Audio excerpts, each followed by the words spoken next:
Welcome to the Win, Make, Give podcast. Chad Himes here on another interview opportunity, and I've got with me my partner in crime, Bob Stewart. Bob, how are you today? You know what? I'm really excited now that I was checking into Nichole here, and I realized that she's my age, which means I might still have a chance to go to the Olympics. Is this or no? Sure, there might be some things that have to happen for that to work for you. Maybe like get off my couch. Would that be the first thing that needs to happen? That would absolutely be the first thing, Bob, before we get into it. Now, Bob, let's get to it and talk to the lady who is our guest on this episode. Folks, we are so excited to bring her on. We were talking with her a little bit before we got going, and we've been doing our research, of course, and we are really excited to bring to you on today's episode, Nichole Millage. Hello, Nichole, and welcome to the Win, Make, Give podcast. Hi there. Hi. Thanks for having me. I'm excited. It's our pleasure. You know, before we get into it, Nichole, why don't you introduce yourself to our audience so they have an idea of who you are in your own words? Sure. Yeah. My name is Nichole Millage, and I was born and raised in Champaign, Illinois. I was introduced to you actually by one of my friends from high school. We went to Centennial High School together. You can give her a shout out. It's okay. Okay, Amanda. Hi, Amanda. So yeah, I was born and raised here. I went to Centennial. I played sports all throughout high school. That was something that was really important to me. I loved being an athlete. And then in 1998, 3 years after high school, everyone's going to figure out how old I am very quickly. But I already know because we graduated the same year, by the way. But 95, yeah. Yep. So yeah, 3 years after high school, I was in a boating accident at a lake that's pretty close by here. And I was thrown off the front of the boat and I was run over by the propeller. And as a result, I ended up losing my left leg below the knee. And I also had an injury to my left hand as well. So that was obviously like a very difficult time. I didn't have, a lot of experience with or exposure to other amputees or what that meant or anything like that. So there was a lot to be learned during that time for sure. And it was also the 90s still, so prosthetics weren't anywhere close to where they are today. So basically then, long story short, for the next few years, I was working at a law office. I finished school here at Parkland College. I got my associates and I was just kind of cruising along in life. And then I met a girl who introduced me to this camp for disabled kids.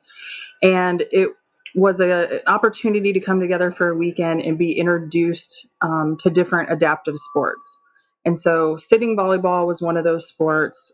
There's wheelchair basketball. There was sled hockey. There was all kinds of cool things that were new to me as well.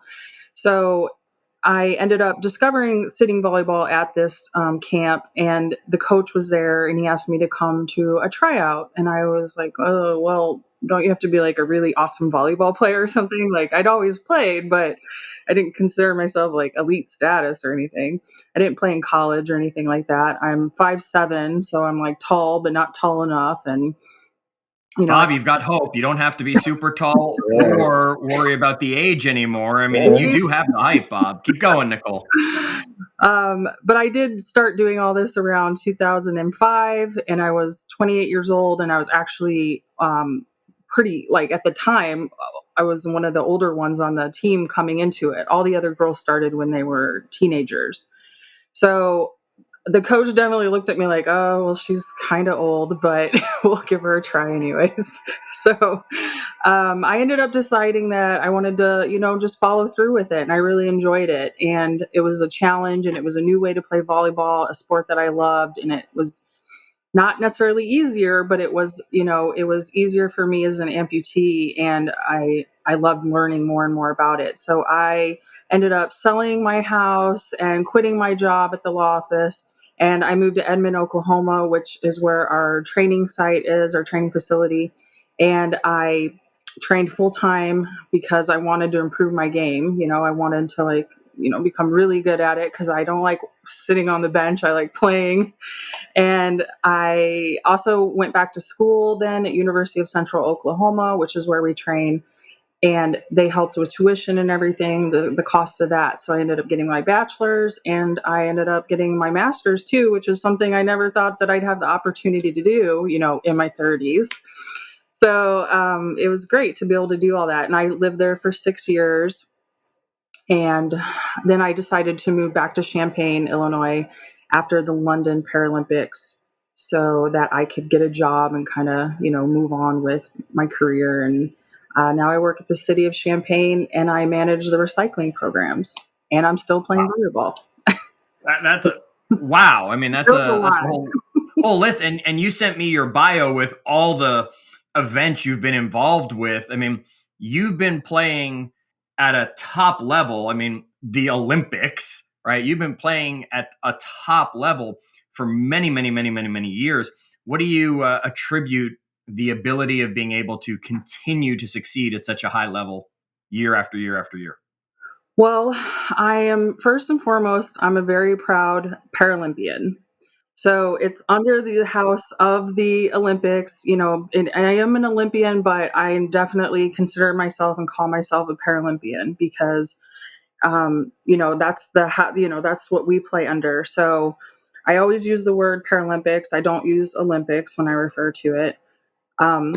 But yeah, I definitely feel like it's my love of the sport that has kept me going all these years. Like I told everybody I was going to retire after Rio. So I did the Beijing Games, just to back up a little bit, in 2008, and our team won a silver medal at those games. And then the London Games, we won another silver medal, which you guys had a discussion about how silver medalists are the most unhappy winners. Oh, she listened to the podcast too. I love it. I did, yeah. So, yeah, they're pissed, right? They wanted to be on the gold. They wanted to be on the gold. Yeah, there was a lot of tears. You get there, though. You get there. But it motivated and pushed us to work even harder. And then the Rio Paralympics came around in 2016, and we won gold finally. And so that was an amazing feeling. It was like a big relief to finally, accomplish that goal for sure. So let me also ask this: was the team that you won silver your first Paralympics? Who beat you? What country beat you? China. And then you silver again in the next Paralympics. Was it China again? It was China again. Yes. Was it China you got the pleasure of knocking off to win the gold medal then? It was. All right, good. Just want to make sure that you were able to get that and take that opportunity from them. That's awesome. Let me ask you something, Nichole. You said that a lot of the, this 14 years of being an athlete at a very high level is because of your love of the sport. How much of it is because of the love of the community of Paralympians? Oh, yeah, that's huge. I mean, just to kind of like find my people was a really big deal, just to be around other amputees, other women. But so a lot of that also gets put aside, and yes, we all share the fact that we have a disability, but first and foremost, we're athletes. And so, we're all out there because we want to win and we want to be the best at our sport. But my team and the people on it are the reason that I've stuck around ultimately. I decided I didn't want to retire after Rio because I wasn't ready to be done playing. I felt like I could still do it at a good enough level that I could keep playing, and I could contribute to the team in a lot of other ways besides just being on the court. So that's what kept me around, was the people that I play with. And one of the things you mentioned in our email conversation before all of this was you had mentioned that, and again, we won't talk age, even though Bob's already done all the math and all that. Yet you mentioned being the oldest on the team on such a wide range age group of ladies that are on your sitting volleyball team. Talk about that. Talk about being a leader. Talk about what comes along with that and how you're able to do that with your team, being the senior athlete on the team. Yeah, sure. I mean, everyone knows who is in their 40s. You get to a certain point where there's like less drama. You just want peace. So for a lot of the girls, I'm just like an ear to listen if they need to vent. I can be a voice of reason, just try to be there and understand a lot of their frustrations, and, just be able to be that person that hears them out and that they feel like they can trust and that they can come to and that they can talk to. So I love that role. I relish that role. And it's just as good as every other phase that I've been through in my career. I'm enjoying it a lot. Nichole, do you mind if we go back and talk about kind of the time after the accident?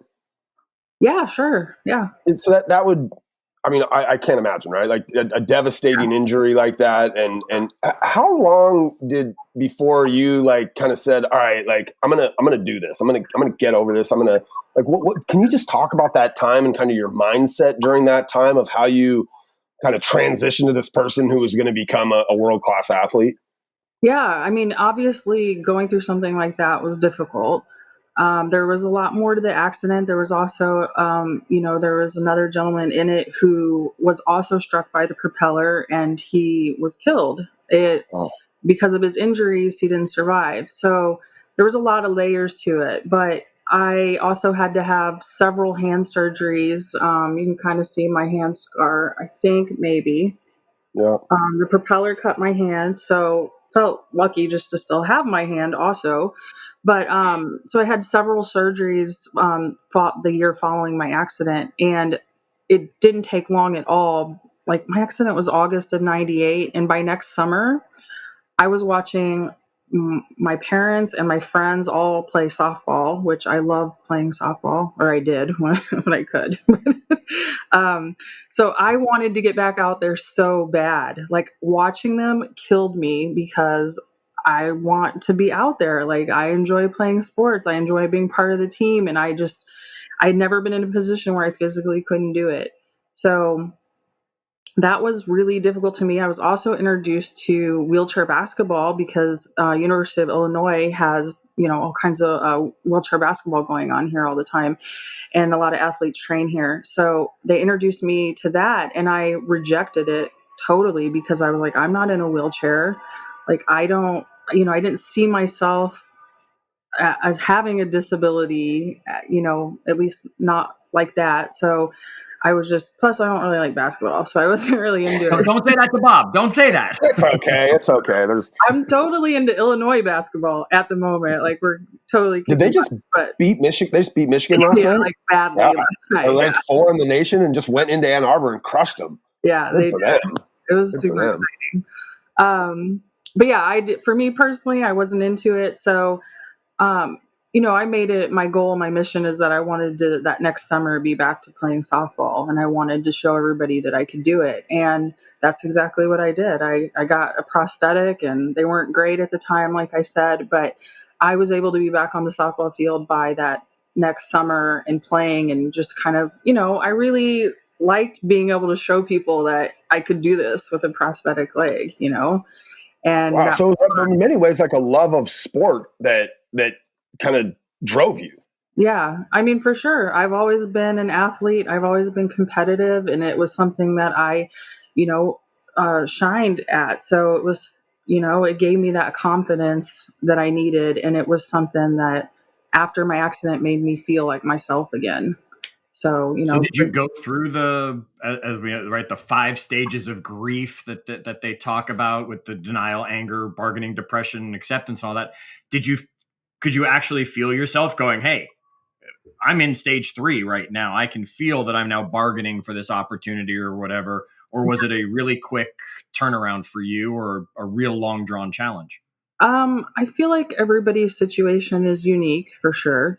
I mean, I still have a lot of my leg underneath my knee, so it's a lot easier for me to get around. I have teammates that their amputation's really high, and it's a totally different world for them. So I'd say the hardest part for me personally was getting a prosthetic made because there was not anyone here in town that I wanted to use. So I had to drive over an hour away. And then sometimes you do that for a 5-minute appointment. And then it was getting everything to fit right. It just took so much time, and it was so draining on me mentally that was the most challenging part for me. There was a lot of tears shed, but I had such good family members and friends that would like go to my appointments with me and try to, distract me and just keep me company. So, but that was the hardest part for me personally. And, but I don't know, I got really lucky in a lot of my recovery because my middle finger on my hand is fused, and luckily they fused it like this instead of straight up. So it had to be reattached. And the way that it's reattached and the way that it looks, I'm still able to play volleyball and block and not have any problems with it. So I feel like I got really lucky in all of my recovery and everything and was able to get back to things pretty quickly. But yeah, I mean, I'm over 20 years removed from that now. So it's kind of hard to totally remember exactly how I was feeling at the time. But like I said, it was important to me to like meet other people who were amputees so I could see how they were living their life. And then I tried to do that for other people and in turn that had, just lost their leg, and talk to them and be like, yeah, it sucks right now, but everything is going to, get better and it will be okay. You mentioned meeting a girl who invited you to go to the camp for the weekend to learn some new sports. Talk about that, and if you can put yourself back in kind of the mindset of walking into this camp. Sure. Like, where was your head then? Was it kind of like, oh, I'll try this? I don't know. Were you like excited to burst through the door and see what was in there? Or kind of what was that experience like? It kind of just, I mean, really, you didn't know it at the time, but you were walking into what the next 14 years of your life would essentially be, right? Or 15 years of your life. Do you remember kind of what the feeling was? Yeah. Then? And backing that up to the very beginning, I actually met this girl's parents. They saw me at a softball tournament. I was there with my boyfriend who was playing. They saw me and they were like, our daughter just also lost her leg below the knee. And, we don't know anybody else either. So if you are up for it, you could meet her and then, just talk about stuff. And so that's how random it was that I met this girl and her parents, and then her and I had lunch, and then she got me involved in the camp. So it's one of those things where you just never know what's going to happen in your life on any given day. It takes you in, a totally different direction that, Was there any hesitation about getting together with that girl, or were you like longing to find somebody that you could talk to at that point?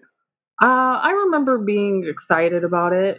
Yeah. Okay, I remember just wanting to, talk to somebody that was going through the same thing that I was. So I remember being excited, but yeah, we went to the camp, and when I was introduced to sitting volleyball, because sitting volleyball, I don't know if you've Googled it. I don't know if you've, looked at exactly how it is, but the court is smaller, the net is lower, and it's just like standing volleyball, but you're sitting on your bottom and you have to have your bottom on the floor when you make contact with the ball. It still helps to be tall when you're out there, to have a longer torso and arms and block and all that. One of the biggest differences is you can block serves, but for the most part, everything's really the same in sitting volleyball, but it's just a very fast-paced game. And so when I was introduced to it, I was like, what is happening? This is bonkers, like, everyone's sitting down. Like, I'd never seen this in my life. So I was definitely intimidated, and I was definitely, intrigued as well. I was like, well, this is interesting. So your bottom hurts so bad the first time that you play it, like the rest of the day, it hurts to sit because you're scooting around, on like a hardwood floor or some kind of, harder surface, something that you're just not used to doing. And you don't play with your prosthetic on, because it kind of slows you down if it's in the way. It's actually easier to play sitting volleyball if you're missing a foot. So it's easier to like push around on, your sound foot that you do have. And then, but yeah, I just remember just thinking about how crazy it was. And it took the coach quite a few months to talk me into coming to a camp. But really, so you went one time for the weekend, did the thing, and then had a number of months where you were like, I don't know, my butt still hurts. Like, I don't want to do that again. Yeah.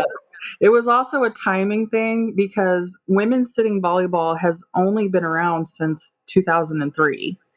Okay. And I discovered it in 2004, right before they were getting ready to go to the 2004 Athens Paralympics.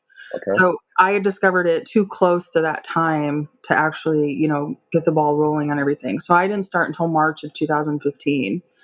And, but I was also, like I said, I was working full time as a legal secretary. I had March of 2005, you mean, not 2015. March of 2005 Oh is yeah, when you started. sorry. Yeah, Yeah. that's okay.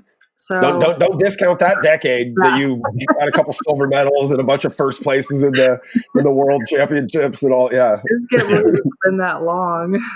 It's pretty impressive what you've done. So before we jump into maybe some of the Paralympic experiences and the lessons learned from there specific, we're doing a series here on the traits of winning, where we're going to be discussing the 6 traits of winning. And we brought you on because we couldn't think of anybody better than an athlete, of course, to be involved in trait number 1, which is winners practice. So talk to us a little bit about practice from the perspective of an athlete, really talking about, world class when it comes to what you're doing. Talk about what practice looks like, what practice means, how practice becomes part of your whole life. Yeah, sure. Practice is basically everything as an athlete. It's that was, like I said, that was the reason I moved to Oklahoma when I did in 2007, because I wanted to practice every single day. You cannot get better at something, in my opinion, unless you're practicing every single day or almost every single day.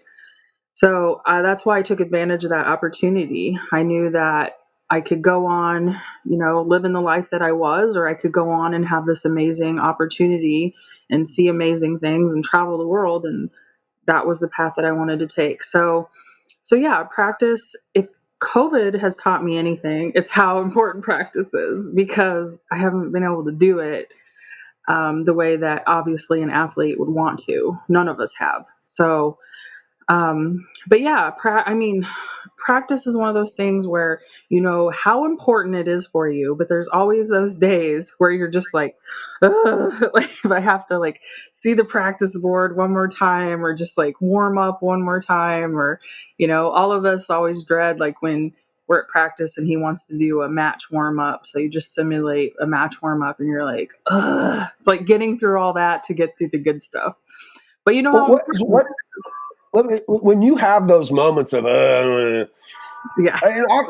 When you're at practice, like you kind of got to do it, right? You can't just be like, I'm not doing this thing. But I'm assuming sometimes when you have to decide, like, do I want to do this exercise, or do I want to lift this weight, or whatever you're doing, right? That doesn't involve like being there and the coach is like, you're going to do this, and you're like, okay, I don't really have an option. Yeah. But how do you like kind of push through that time when you're like, yeah.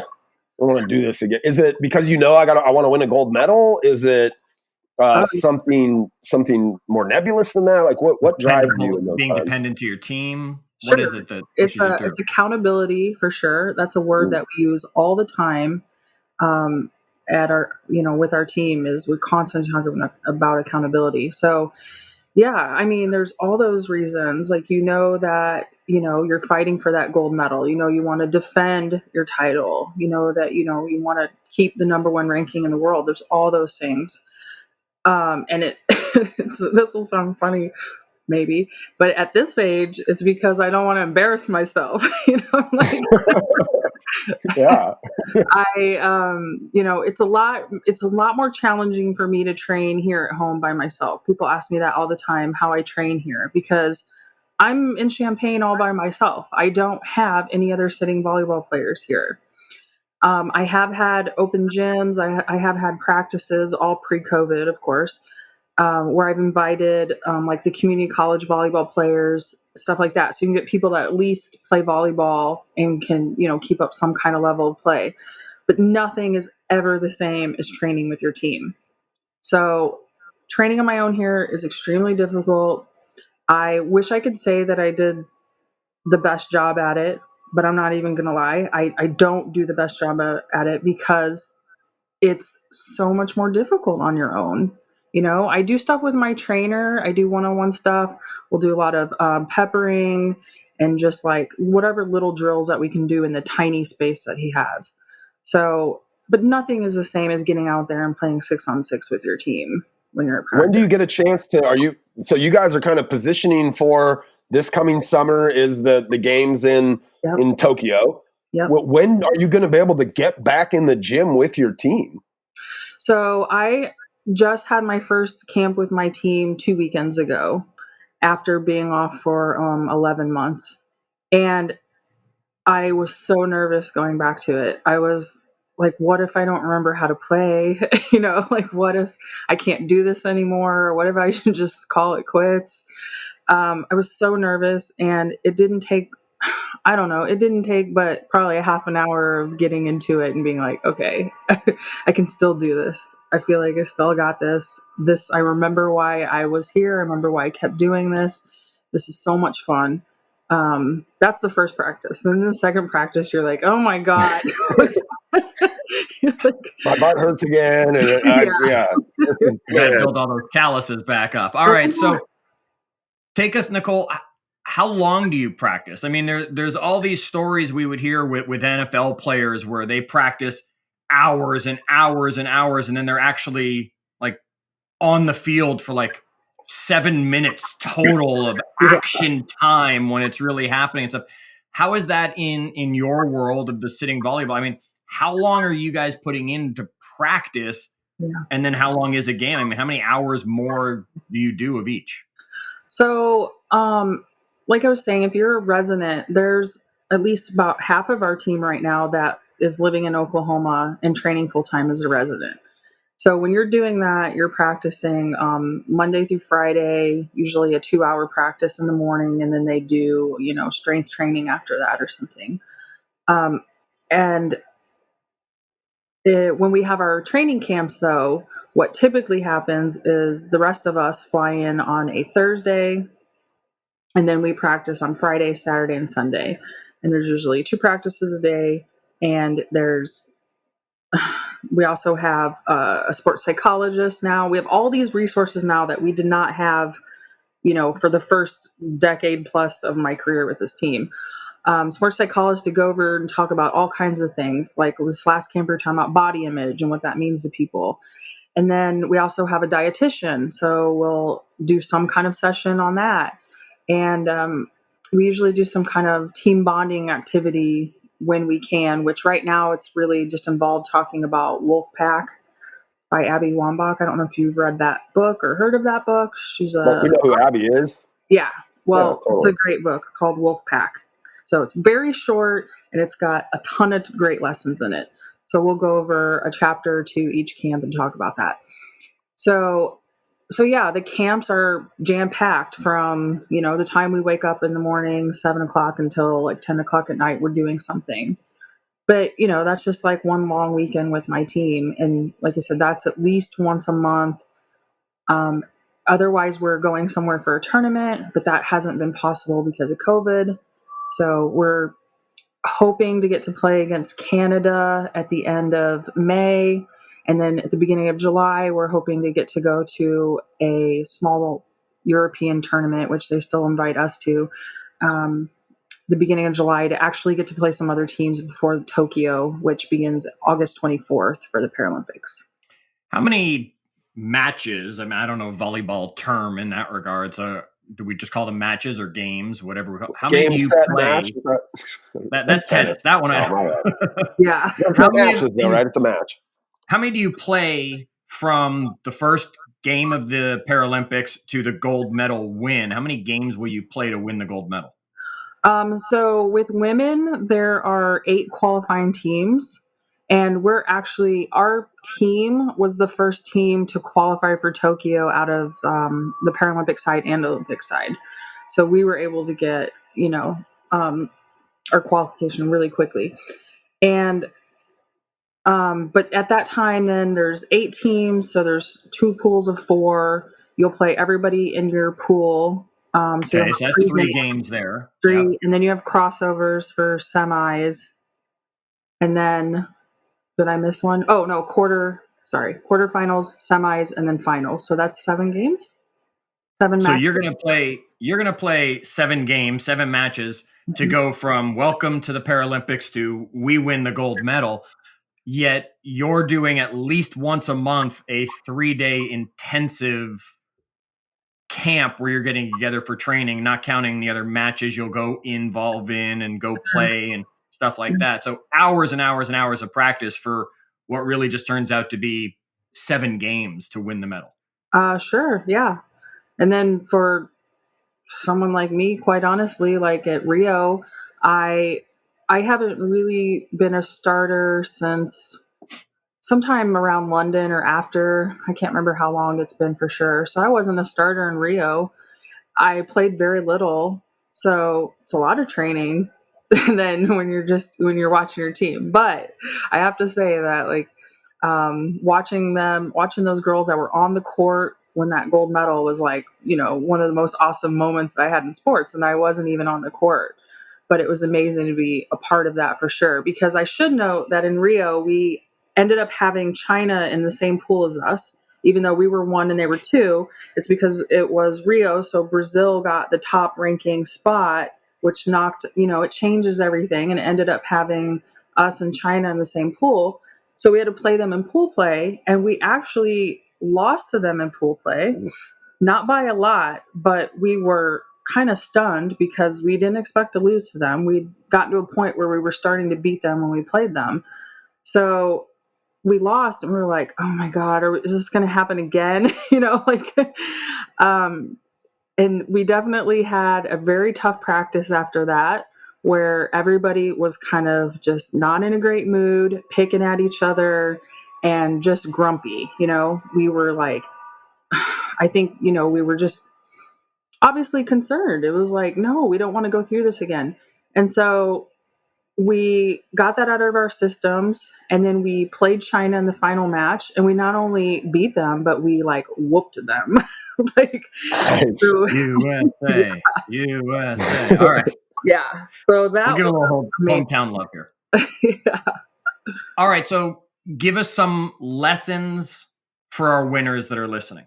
Lessons that you've learned, whether it's from recovery from the accident originally, whether it's as a Paralympic, whether it's just, what are some lessons to share with our winners out here listening?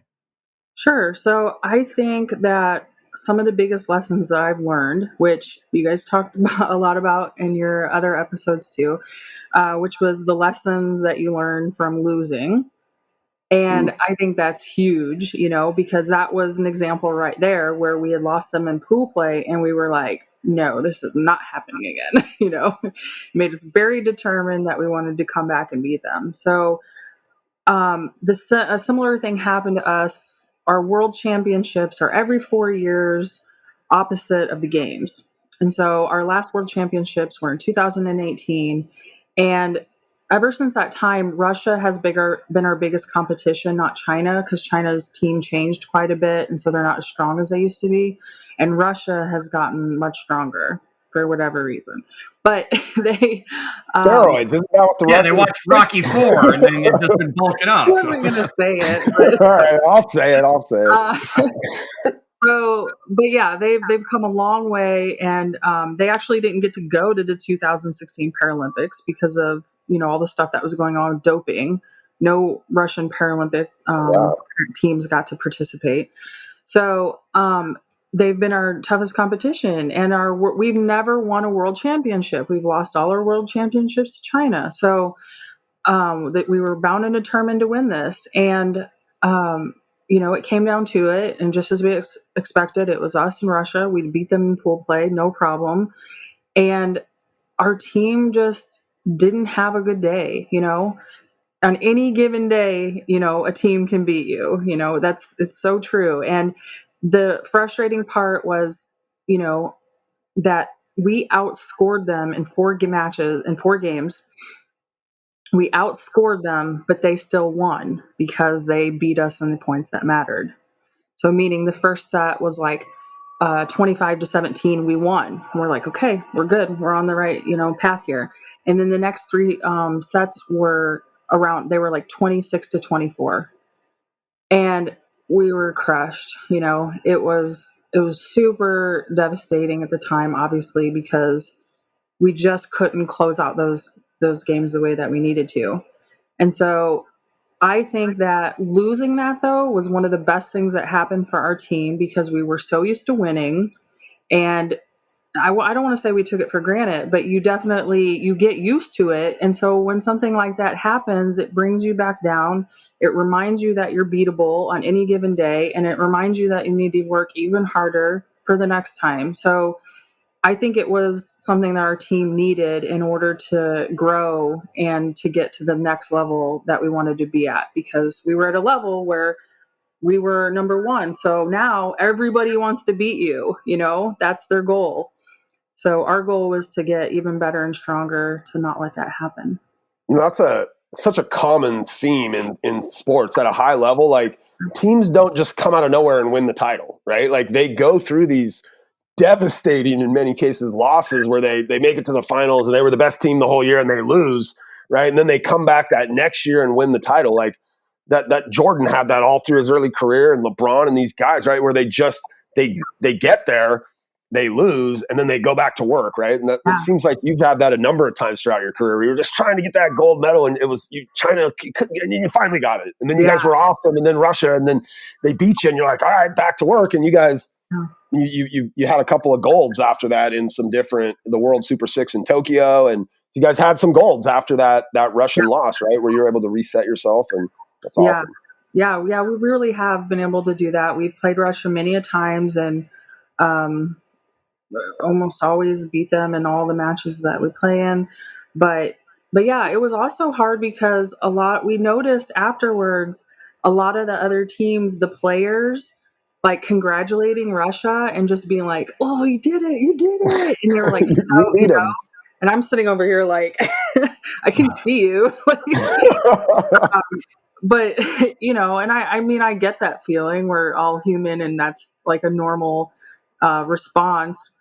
I don't know if it's kind of rude, but they were just like, everybody wants to see the champ fall. That's a very common thing, especially when you've been beating up on them. They're like, finally, somebody got him. It wasn't us, but I'm glad it was you.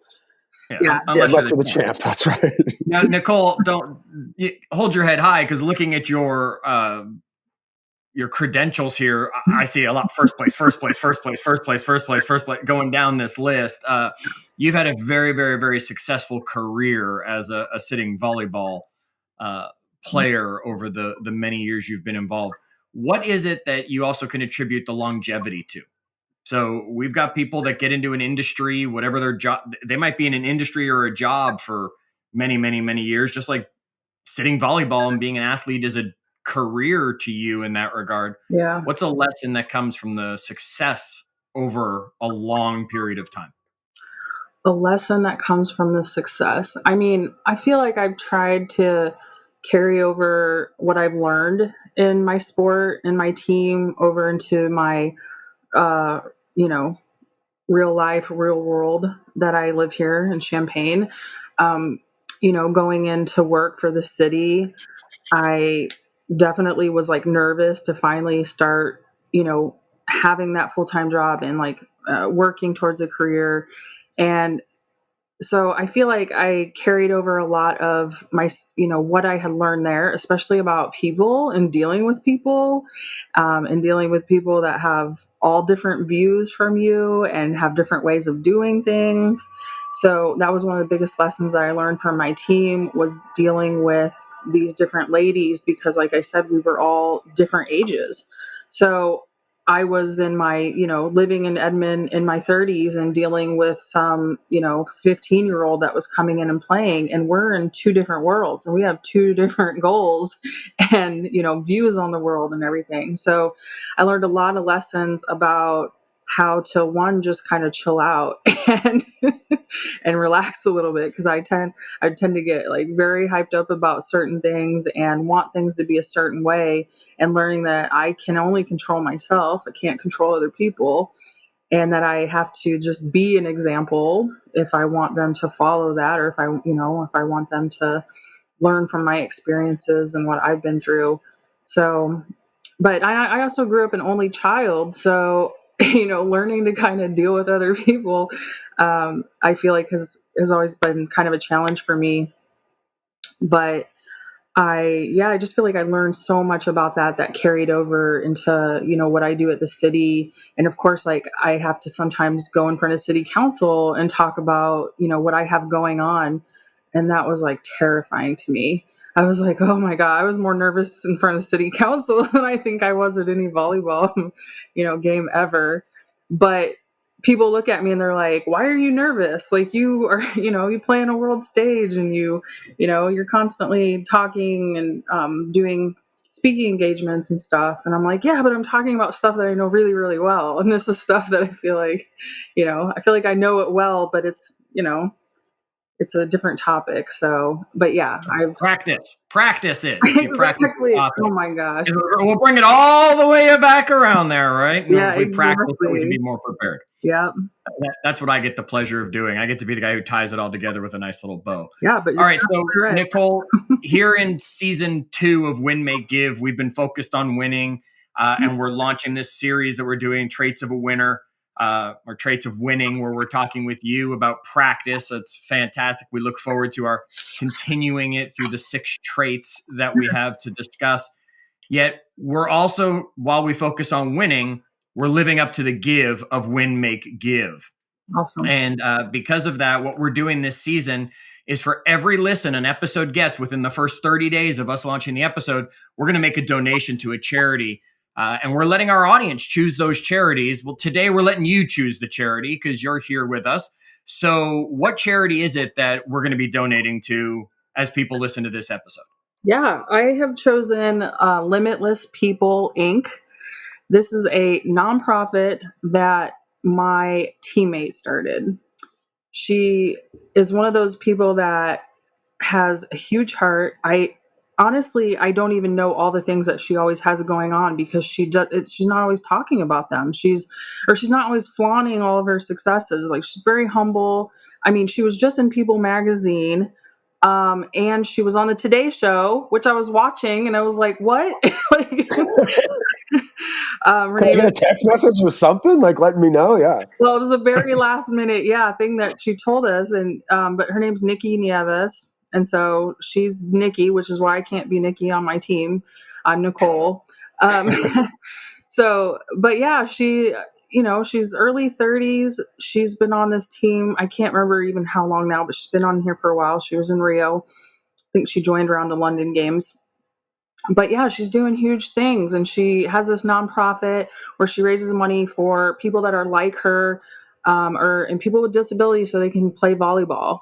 And she was born with a arm difference. So she is missing her left hand. And I don't know if I can cuss on here, but go for it. She's a badass. There you go. That's not cussing. Okay. Calling someone a badass isn't cussing anymore. All right. So folks, here's what we're going to ask you to do. One, take some great notes from everything that you just heard and go apply it to your life. That practice, the lessons that Nichole brought us here as we had this conversation. And 2, please share this episode. Share it with as many people as possible so we can help raise money for Limitless People, Inc. Or go make a donation on your own if you would like to help support that organization. We really appreciate you taking the time being with us here today. Bob and I love the opportunities when we get to interview some people that it's not Ben Kinney all the time. Bring some fun to our conversations and a different energy to it, that's for sure. Folks, join us in our Facebook group. That's facebook.com/groups/winmakegive, where we keep the conversation going, where we ask you the charities to be donating to, and where we get to continue after the episodes talking about the great lessons that our guests have brought us. Until our next episode, as always, do good